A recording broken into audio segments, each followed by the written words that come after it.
거기에서 명태균은 왜 어떤 입김 때문에 어떤 영향력이 있기 때문에 사람들에게 이 정도의 이야기를 할 수 있었을까? 오선 의원에게.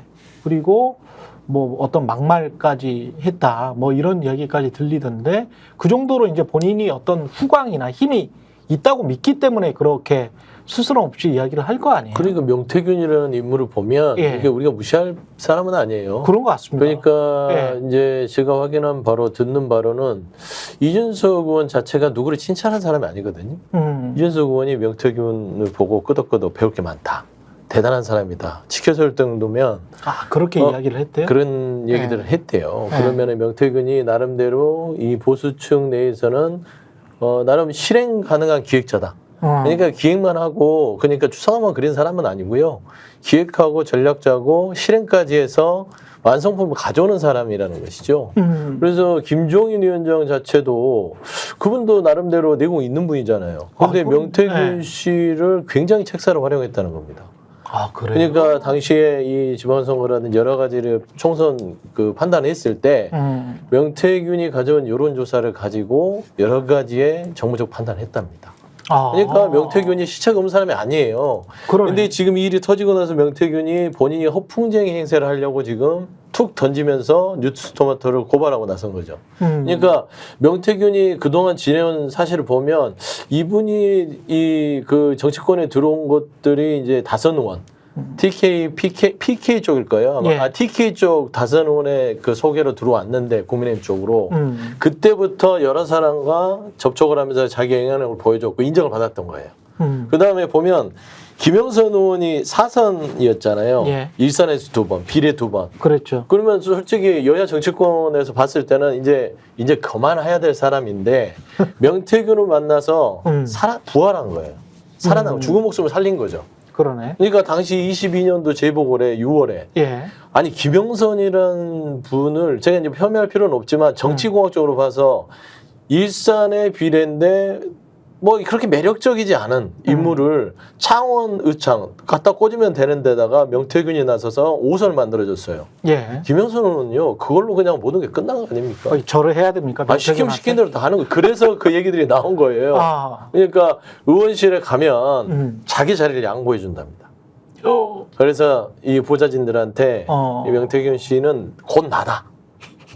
그 정도? 그렇게 얘기를 했다고 그런 전원들이 들려요. 네. 그래서 명태균 본부장이 얘기한 대로 무조건 다 따르고 여기 지시에 따라라. 그래서 의원실에는 의원이 둘이다.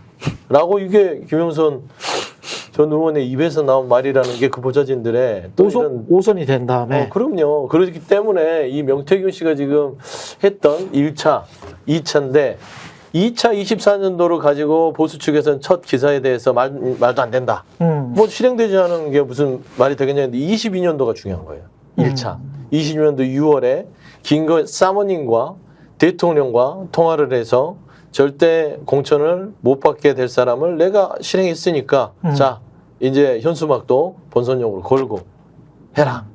이거 너무 구체적이잖아요. 어떻게 허풍쟁이가 실행을 하는 과정 속에서 이거를 또 돌이켜 세우기는 쉽지 않다. 근데 이걸 보면 이 김영선과 명태균만 있었겠냐.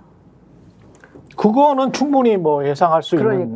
김영선과 명태균만은 없을 것 같은데. 근데 저쪽에서 국민의힘이나 뭐 대통령실은 이 이야기를 하는지는 모르겠습니다. 국민의힘 쪽에서는 자꾸 이야기를 하잖아요. 그 2022년에 된 거는 서울대 50대 남자 그 프레임이 있었기 때문에 서호남의 프레임 때문에 여자인 김영선을 한 거다.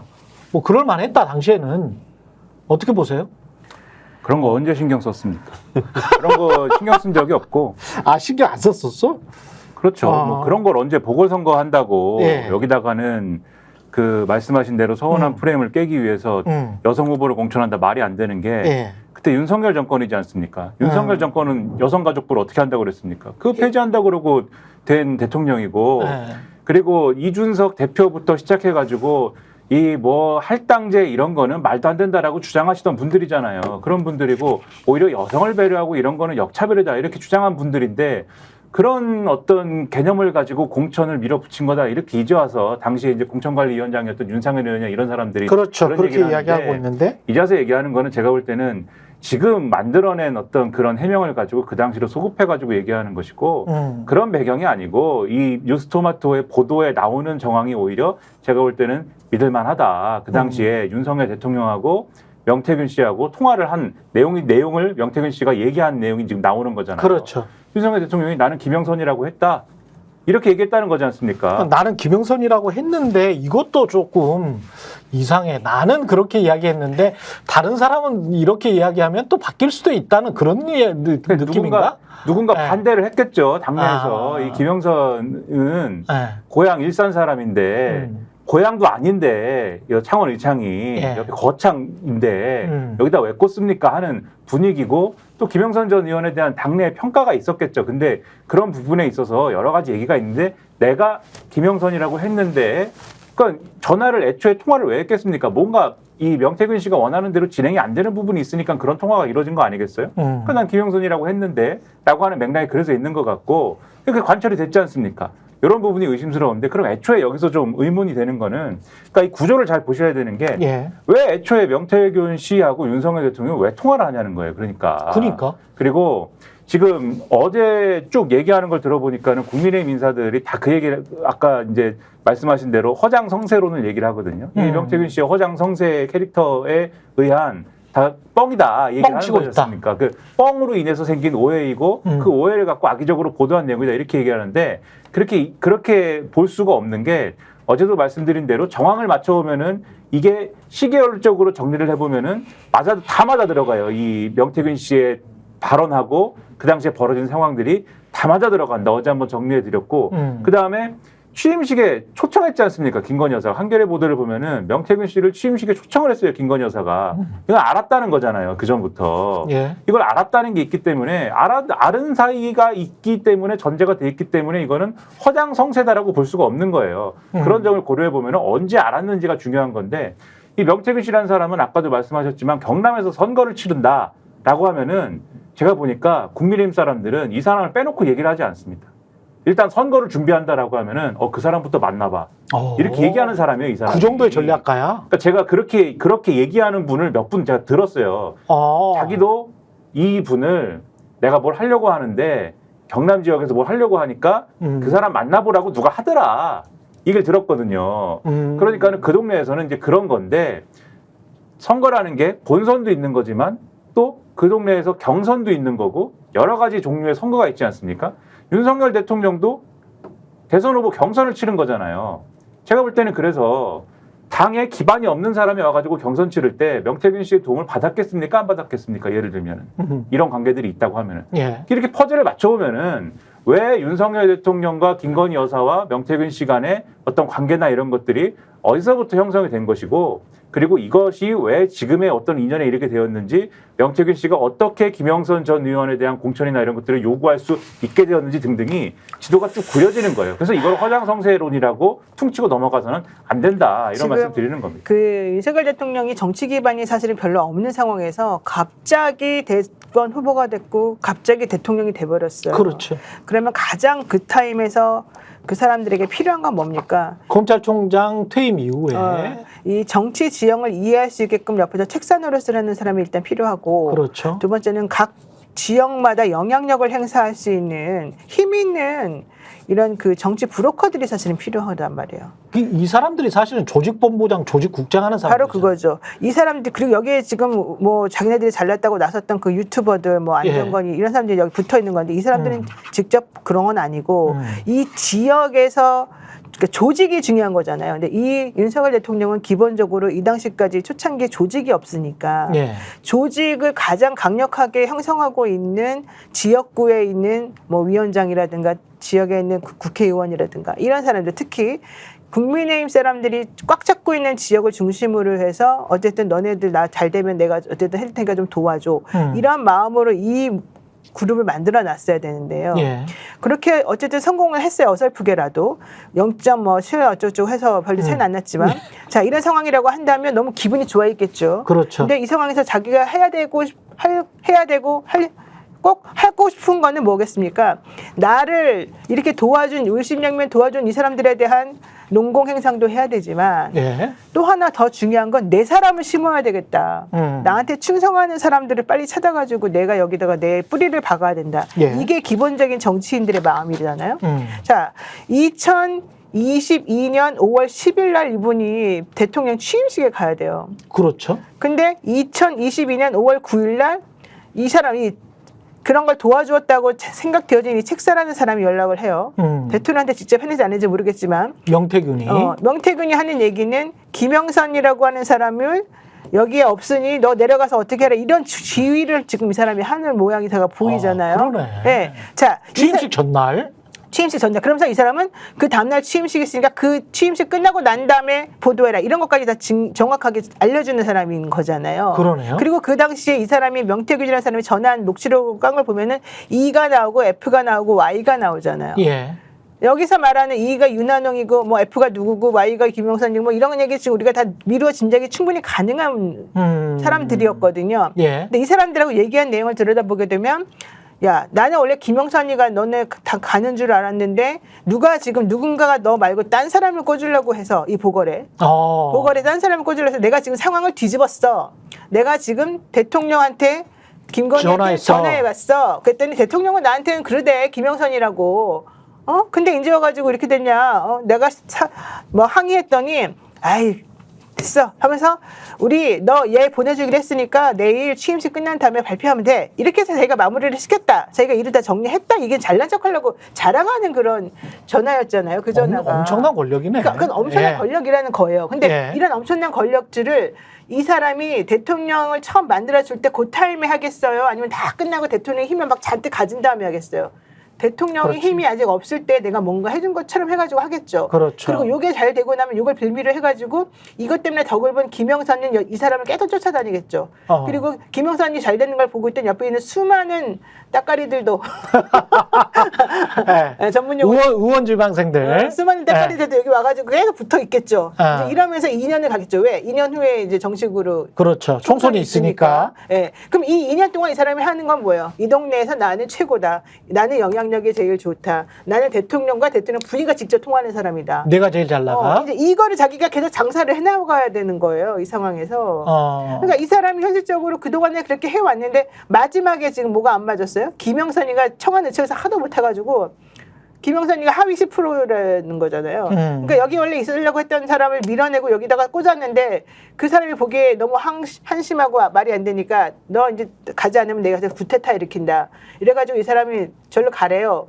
그러니까 당신 그러면 김해로 가보세요. 김해가 비어 있어요. 이래가지고 또 여사하고 같이 이걸 했다는 거잖아요. 그리고 난 다음에 실제 이 청와대창에는 될 사람 됐지만 이 김영선을 밀어내고 또 대통령실에서 꽂고 싶었던 배 뭐 이런 행정관들이 있을 거예요. 예. 얘네들하고 서로 싸우라고 그러고 김영선은 이쪽으로 보내주려고 그랬는데 워낙 이 사람이 여기서도 상품 가치가 없으니까 그냥 다 컷오프가 돼버린 거 아니에요. 자, 그러면 김영선 입장에서는 내가 똥물도 7번이나 먹고 내가 그 모욕을 당하면서 여기 지역구도 왔다 갔다 수돗물 하면서 말씀하시는 겁니다. 예, 왔다 똥물. 갔다 하면서 내가 얘한테 휘둘리고 다녔는데 이제 와가지고 나를 버리고 나를 어떻게 할지 모르겠고 여기 가라 그래 저리 가라 그래 이게 뭐야 그래놓고 컷오프를 시켜?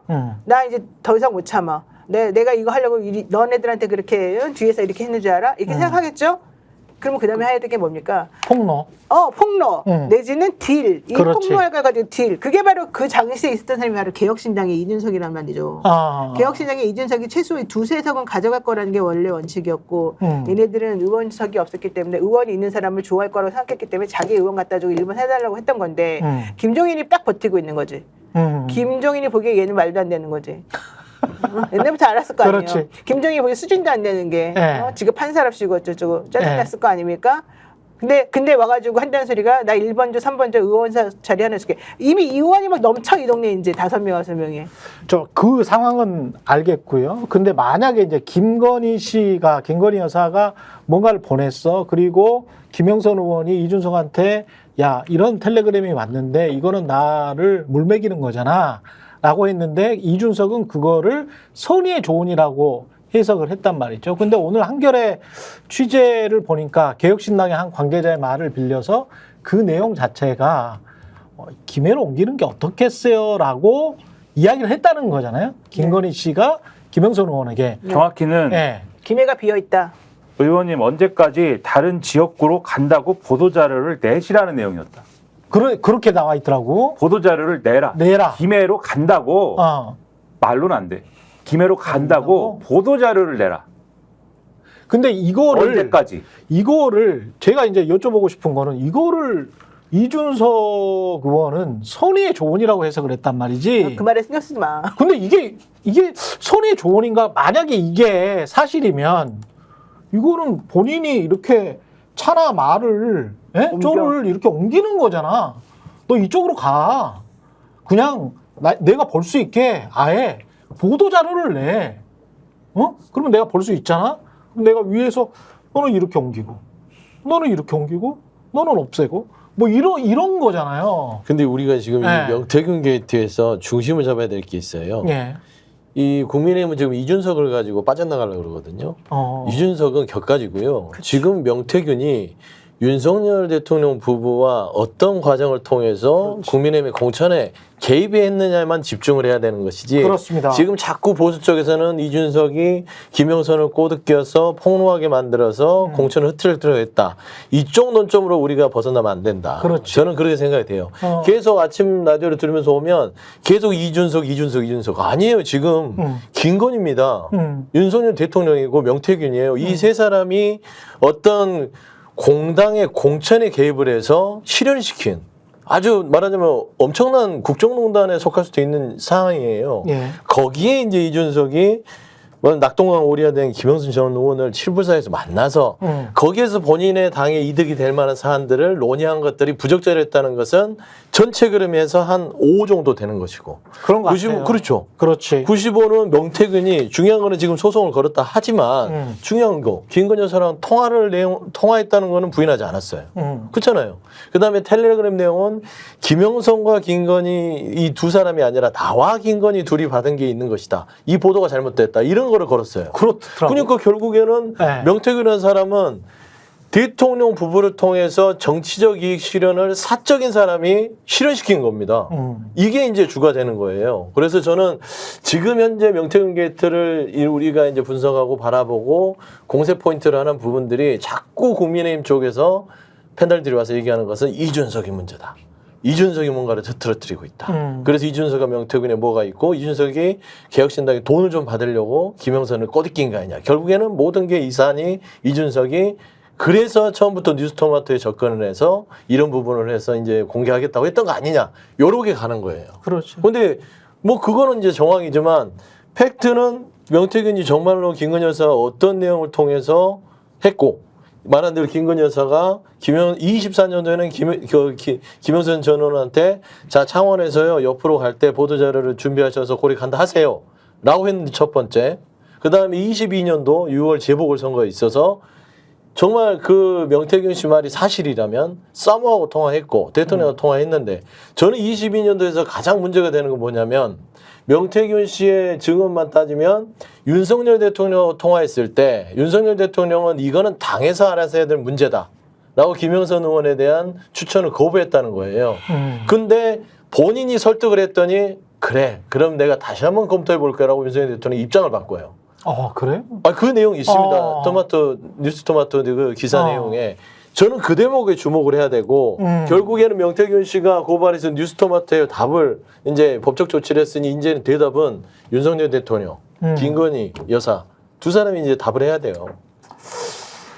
저는 좀 이제 그런 부분들로 축을 좀 몰아가야 된다고 봅니다. 어제도 말씀드렸는데, 이준석 의원 관련한 부분은 그 부분에서 중요한 거는 왜 이 사안을 축소를 하고 있느냐 이 분이 요 대목인 거고 1차라고 표현하셨던 2022년에 결국은 공천 준 사람이 당시 이준석 대표 체제여가지고 결국은 이준석 대표 책임이 있기 때문에 요 부분을 의식하는 거 아니냐라는 의심이 있습니다. 평론가는. 그래가지고 그 말씀을 다시 한번 드리고 이 말씀을 또 왜 드리냐면은 제가 볼 때 개혁신당 사람들 입장에서는 김건희 여사가 뭐 개입을 하고 텔레그램을 보내고 지역구로 옮기라고 하고 이런 얘기들 있잖아요. 그렇게까지 충격적이지 않았나라는 생각도 들어요. 그들이 볼 때는. 그런 그때는. 생각도 든다. 왜냐면 우리는 볼 때 충격적인데 그렇지. 영부인이 이렇게까지 할 수가 있어? 그것만으로도 네. 그 공천이 실현이 됐든 안 됐든. 근데 어쨌든 이분들은 국민의힘에 있었던 분들 아닙니까? 2022년도에도 국민의힘에 있었거든요, 이분들. 그렇죠. 천하람 의원도 있었고 이준석 의원도 있었어요. 근데 그때 얼마나 그 당시에 그러면 김건희 여사 발 공천 개입 이런 것들이 말들이 많았으면 일반적이었으면 이미 거기에 익숙해져가지고 이런 텔레그램 정도는 나올 수 있는 것이기에 손해 조언이라고 생각을 해요. 이것만 가지고는 저희가 네. 장사할 거리는 잘 안 되고 실제 김건희 여사가 픽한 사람이 공천이 된단 모를까 뉘앙스가 좀 오늘 이준석 의원이 올린 글이 제가 그냥 간접적으로 막 이 생각하기에는 그런 뉘앙스 같은데 실제로 김건희 여사가 픽한 인물이 뭐 공천까지 됐으면 모를까 이거 갖고 약하지 않겠어요? 좀 약한데 뭐 이런 분위기였다는 뉘앙스잖아요 지금 얘기가. 그러네. 그러니까 얼마나 그 익숙해져 있으면 김건희 여사 체제에 얼마나 익숙해져 있으면 그 정도까지 이 감각의 역치가 낮아져 있느냐 이걸 오히려 간접적으로 볼 수 있는 정황 아니냐 이런 생각까지 든다는 거예요. 그러면 이게 김건희와 명태균, 윤석열과 명태균은 도대체 얼마나 왜 친했길래 취임식에도 초대를 하고 그리고 그렇게 호가호의를 할 수 있고 무시로 전화를 할 수 있는 것처럼 그렇게 보이는지 그리고 주변 사람들이 그거를 믿었던 거잖아.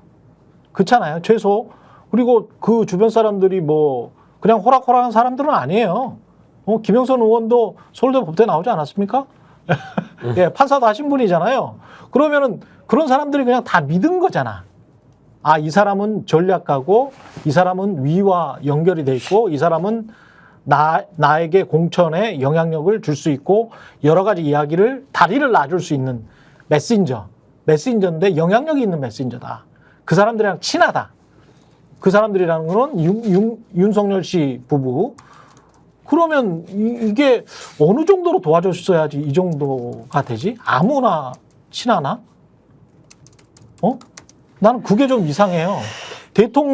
이게 지금 이분이 주로 경상도 창원 쪽에서 주로 거주를 하셨던 분이고 서울 정치 무대에는 없고 그런데 그러면 아크로비스타에 같이 살았다. 무슨 뭐 함성득. 함성득 교수랄지 뭐 검사 출신들 누구랄지 이런 사람들은 아크로비스타에 같이 살았다. 뭐 이러면서 같이 술 마셨다. 이게 있거든. 근데 그 여러분들이 잘 모르시는 것 중에 하나가 검사들이 특히 특수부 검사들이 그 동네 다니면 지방 유지들이나 지방 조폭들이나 지방의 지하 세계의 여러 가지 힘이 있는 사람들을 많이 알아요. 예. 왜 알게 됐느냐? 그분들이 2년, 3년마다 한 번씩 이렇게 동네를 뺑뺑이 이제 돌면서 돌잖아요. 예. 돌면은 제일 먼저 하는 게 그 동네의 유지가 누구냐를 먼저 찾아가는 거예요.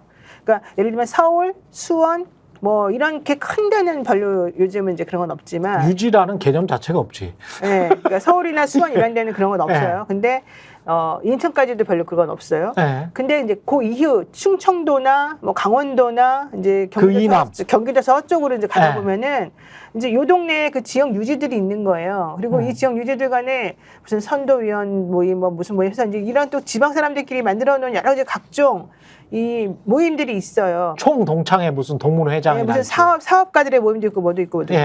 그러면 처음에 간 사람들, 특히 이제 가족들을 안 데리고 가는 그런 검사들은 실제 처음에 가가지고 선배들이 닦아놓은 그 라인들에 먼저 자연스럽게 흡수가 됩니다.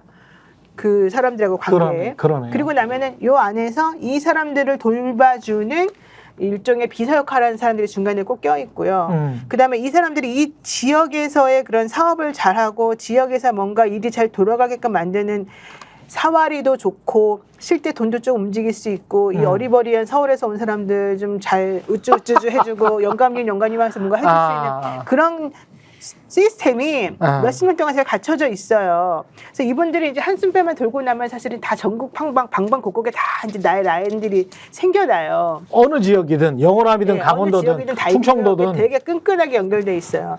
그런데 예를 들면 윤석열 대통령 같은 사람은 기본적으로 특수부만 했기 때문에 지방을 잘 안 가요. 이 사람들은. 그럼 서울에 있었었고 그 근처에만 이제 있었었던 일 거잖아요. 그런데 실제 사업을 하고 뭔가 하려고 그러고 여기에다 연주를 닿으려고 하는 사람들은 원칙적으로 정치적으로 어떻게 해야 돼요? 이 지방에서 이제 뭔가 이 사람하고 이제 끈을 맺어야 되는데 지방이 돈이 더 많을 수 있어. 그런 걸 잘하는 네. 게 바로 김건희라는 거죠. 그런 연출 같은 걸 잘 만들어주고 사람들하고 이렇게 잘하는 거를 사업을 했던 사람이라. 본인은 누구든지 내 편으로 만들 수 있다는 그런 환상에 젖어 있는 분이에요, 이 여자분이. 그렇기 때문에 자기가 나서기만 하면 사람들이 다 자기를 좋아한다. 내가 무슨 계획만 세우고 내가 무슨 떡고물만 던져주면 저기서 알아서 해줄 거다 이런 생각이 이제 계속 있는 중인데 중간에 검찰총장 되기 전에 한동안 툭 내려갔다가 그다음에 문재인 대통령 때 검찰총장도 한번 쭉 올라갔다가 그 다음에 특검하면서 또 한꺼번에 갑자기 쭉 올라갔잖아요. 그렇죠. 이렇게 부침이 이렇게 심한 과정 속에서 이분들이 이제 대선 후보까지 됐어요. 대선 후보까지 되는 과정 중이 되려면 미리미리 준비를 해야죠. 내가 대선 후보가 되려면 과연 가능하냐. 내가 어디를 해야 되냐. 그분 좋아하는 그 천공이든 누군데도 물어보고 어떻게든지 이 인프라를 만들어놔야 되잖아요. 인프라를 찾아서 돌아다니는 거예요. 내가 계속 움직였던 나와바리가 이쪽이면 죄송합니다. 이 왼쪽이면 자기네들에게 힘을 줄 수 있는 전국은 대선은 전국이니까 그러네. 저 아래쪽에 있는 사람들 내가 잘 모르면 그 사람들 포섭해야 돼. 그럼 그 사람들 중에서 그 동네 살면서 유지라고 하면서 난다긴다 하면서 일단 말이라도 크게 하는 사람들이 접근을 해와요. 나는 그 사람들 중에 한 명이 바로 이 M이었다고 보고 이 M이 검찰총장 시절부터 계속해서 움직여왔다고 봐요. 그러니까 딱 대선 때 그때가 아니라. 아, 그때가 아니라. 네, 그렇게 해서 이 밑에서부터 계속 이 사람도 이제 지금 판 돌아가는 걸 볼 거 아니에요. 그렇죠. 이번에 문재인이가 박근혜를 탄핵시키고 났어. 그러면 이쪽 라인은 죽었겠지. 하지만 여기서 영영 죽나? 아니지. 문재인 됐다고 치고 좀 보니까 이쪽이 살아날 가능성이 있거든. 이쪽이 다시 올라올 수 있거든. 그러면 어느 라인에서 힘을 써야 돼요? 근데 그게 윤석열이야. 이 영남권에서 힘을 실어줘야 되는데 영남권에서 힘을 실어줄 만한 후보는 윤석열이었다는 거죠. 그 당시에는. 그러니까 서울에도 올라오고 그렇겠네. 그러니까 서울에 많이 오고 그래서 여자들 특히 이제 자기가 잘하는 자기는 역술인은 아니라고 하지만 자기가 잘하는 그런 종류의 뭐 역술, 사주, 공부, 뭐 명리 이런 걸 가지고서 사람들하고 대화도 하고 얘기도 좀 해주고 분위기도 좀 만들어주고 이거 여자 국회의원들이 그런 건데 깜빡 죽거든요. 여기에 지금 다 같이 엮여 들어가 있었다는 얘기잖아요. 그러니까 지역에 어떻게 보면 고수도 어떻게 보면 정치 고수라고 할 수도 있죠. 그렇지. 그 다 굉장히 좀 와요. 박학다식한 분들이 네. 많기는 해. 정치 브로커. 예. 아니, 그러니까 좀 약간 나쁜 뉘앙스인데, 나쁜 뉘앙스로는 정치 브로커고, 좋은 뉘앙스로 하면은 지역 사업가. 그렇지. 사업가. 창원의 사업가, 좋은 네. 날의 사업가. 예. 제가 듣기로도 그러니까 창원에 명시들이 있어요. 아. 창원에 집성촌이 있거든요. 집성촌이 아마 있구나. 그 명시인 것 같고 창원 쪽에 이렇게 소문해 보니 이분이 꽤나 유명하고 특히나 뭐 이제 안상수 시장부터 시작해서 아, 거기까지 그 올라가? 라인부터 해서요 이분을 거쳐가지 않으면 아니 그러니까 보통 이런 거예요. 우리 예전에 저 OTT에서 삼식이 삼촌 아시죠? 보셨나? 삼식이 삼촌 같은 역할을 하는 거예요. 본인이 많은 여러 가지 이 인프라를 지역에서 해놓고 유명인들을 알게 되면서 많은 것들을 해결해요. 근데 해결력이 뛰어나다는 거죠. 그렇지. 그러니까 고수가 되는 거죠. 그것도 능력이야. 그렇죠. 그거 능력이야. 브로커가 타율이 좋아지면 고수가 되는 겁니다. 그래서 저는 전형적으로 명태균 씨는 본인의 어떤 인적 네트워크를 실행까지 옮길 수 있는 고수의 반열에 오른 고도의 정치 브로커다. 저는 창원의 삼식이 삼촌이다. 저는 그렇게 말씀드리고 싶습니다. 이제 삼식이 삼촌은 좀 예. 의리도 있고 예. 사람이 그래도 지금 우리 있으니까 지금 막아주려고 고소고발한 거 아니에요? 더 이상 자기가 다 추가보다 못하게. 자기가 건드린 애들은 어쨌든 살려주려고. 예. 사람들 다 굶어도 삼식이 삼촌 밑에만 있으면 밥을 안 굶는다. 이거 뭐 봐봐요. 김영선 의원을 저는 7불사에 데려간 것도 김영선 의원의 의지는 하나도 없었을 거라고 봐요. 명태균 씨가 이제 그다음 출구 그래, 전략을 명태균 씨가 있었지, 끌고 같이. 갔어요. 김영선 당신 이제 그러면 여기서는 더 이상 안 된다. 그리고 1월에 그거는 맞는 것 같아요. 김건희라는 이 말하자면 그 명태균의 고도의 그 최고점에 있는 인적 네트워크가 작동 24년도에 안 된 거지. 그래서 김영선이라는 전 의원을 다시 이제 그 창원에 못 지킨 거예요. 거기에서부터 좀 삐그덕거렸어요. 좋아요. 그럼 거기서 질문. 깨진 거지. 질문. 사실 후보들은 많아요. 후보들은 왜 많겠지. 우리가 굳이 김영선을 그렇게 해줘야 될 필요가 있어? 이 상품 가치가 떨어지는데 명태균 입장에서 22년도에 선택을 했죠. 픽을. 한번 선택했죠. 이제 한 번 선택한 거는 뭐냐면 보통 그런 거예요. 한 번 들어가다 보면 이 사람을 선택했으면 그 선택을 끝까지 가려고 하는 성향들이 있는 거거든. 그러니까 왜? 그게 바로 이제 주고받는 이득이나 그렇지. 뭐가 있겠지. 그걸 찾아내야 김영선 된다니까. 전 의원은 제가 알기로는 부의장이 되는 게 가장 국회 부의장? 네, 국회 부의장 하는 게 자기의 그거였어요. 원탑이었어요. 네. 그래서 이제 선수가 20년대 높으니까. 들어와서 잠깐 머물고 이번에 24년도만 들어오면 부의장 순서였거든. 그래서 그걸 하려고 목을 맸고 명태균 씨도 그런 부분에 있어서 옆에 사람들과 함께 합이 맞아서 끌고 온 거예요. 그래서 저는 지금 현재 명태균 씨가 토마토의 추가 보도에 대해서도 법적 대응을 하겠다 했잖아요. 그거는 뭐냐면 뭐 3천만 원 정도 지금 위자료 얘기하고 하는 거 보면 그냥 추가 보도만 막자라는 사안으로 지금 대응하는 것 같아요. 이게 중요한 건 아닌데 이런 게 아마 있을 것 같기도 해요. 지금 제 생각은. 그러니까 지금 상황이 그 당시에 이제 뭐 공천이 안 되고 이런 과정에서 상황이 이렇게 흘러가는 걸 보면은 명태균 씨는 어쨌든 계속 말씀드립니다만 경남 지역에서 김영선 전 의원 없이도 충분히 살 수 있어요. 이분은. 그러니까. 네, 누구든지 다시 새로운 뭐 정치인 내지는 대상을 잡아가지고 충분히 그렇게 살면 되고 이분은 아까도 쭉 말씀하셨지만 기획력과 실행력이 있는 사람이거든요. 가령 여론조사를 뭐 하는 사람이다 뭐 이렇게도 알려져 있잖아요. 선거하는데 여론조사만큼 중요한 게 또 어디 있습니까? 그렇죠. 여론조사를 해가지고 나오는 숫자도 중요하지만 여론조사를 한다는 것 자체가 또 중요한 것도 있는 거거든요. 뭐 여러 가지 논란이 있을 수 있겠지만 여론조사를 한다는 게 중요한 겁니다. 그러니까 이런 것들이 중요한 거기 때문에 필요한 존재일 수 있어요. 그래서 하면 되는데 왜 개혁신당으로 김영선 전 의원을 옮겨가지고 나중에 이 국민의힘하고 이 정권하고 척질지도 모르는 선택을 왜 했을까? 그런 배경에는 그게 오해든지 아니면 어떤 다른 맥락이 있든지 분명히 뭔가 모르게 용산에 있는 김건희 여사든지 누구든지 뭔가 척지는 무슨 일이 있었다라고 봐야 된다는 게 제 생각이고 척질 만한 일이 있었다라고 그런 상황이고 그런 상황이 아닐까 생각되고 그래서 이분이 기자한테 말했다는 게 의미심장한 얘기가 그 얘기를 한다는 거 아니에요. 햇볕을 쬐 수도 있고 바람이 불 수도 있는데 바람을 부는 쪽을 선택했네요. 뭐 이렇게 얘기했다는 거 아닙니까? 누가? 사람들이 자기에게 뭔가를 끄집어내려면 바람 전략을 써도 되고 태양 전략을 써도 되는데 사람들이 수많은 사람들이 나에게 바람 전략만 쓰더라. 나는 근데 바람 전략 싫다. 나는 따뜻한 태양이 나에게 뭔가 옷을 벗길 수 있다. 뭔가 해주어야지만 나도 움직일 수 있는 거다. 이런 얘기를 페이스북에 썼어요. 좀 더 말을 할 수 있다. 그러니까 그리고 여기 전기한 대표가 스펙스 있잖아요. 이분이 한 달 전부터 사실 이 사람하고 접촉을 해왔는데 전화 계속 하고 막 그랬거든요. 이런 말 해도 돼. 해도 돼, 괜찮아. 어제 다 했어. 근데 어제 뭐라고 했냐면 그 명태균이라는 사람이 당신은 왜 이렇게 바람이야? 뭐 이런 얘기를 했다는 거예요. 그 정기한 대표에게. 그래서 우리가 어제 방송에 저녁에 스픽스 역전 영사들 하면서 우리는 태양으로 가겠어요. 그러면서 여기서 정기한 대표가 여기 그거에 앉아가지고 지금 태양으로 간다는 여기 앉아가지고 계속 이 사람에 대한 칭찬을 막 하는 거예요. 노선배가 얘기한 그런 거야. 이거 좀 잘해달라. 당신은 공익제보자가 될 수 있다. 그러니까 노선배가 아까 저한테 질문을 했잖아요. 명예 변호사님이 뭐냐면 이거예요. 왜 명태균이 김영선 아니어도 되는데 왜 이거를 계속 끝까지 가지? 라는 물음에 제가 말하는 게 그런 겁니다. 이 사람은 브로커면 그렇게 해요. 치고 빠지고 갈 수 있어요. 근데 이 사람은 그거예요. 나 명태균이야. 나 명태균이라고 라는 자부심이나 본인에 대한 자존감이 높은 사람이에요. 그리고 어떤 일에 대해서 성취에 대해서 실패하는 거에 대해서 굉장히 극도로 싫어하는 사람의 유형일 것이다. 그렇기 때문에 김건희와 틀어진 이유도 내가 너희들을 그렇게까지 22년도에서 도와서 대통령이 됐고 그렇게 쭉 해왔는데 나한테 24년도에 와서 모른 채를 해? 내가 챙겨달라는데 안 해줘? 라는 부분들이 척을 진 것이고 결국엔 김영선이라는 이 캐릭터도 내가 끝까지 이뤄내겠다라는 그런 본인 자아에 대한 성취의 일환이라고 보시는 게 저는 좀 합리적일 것 같아요. 저희가 얘기할 때 오셔가지고 라이브로 관전하시기 바랍니다. 반드시 주변 사람들 데리고 오시기 바랍니다. 구독, 좋아요, 알림 설정 해주시기 바랍니다. 좀 살려주십시오, 저 좀.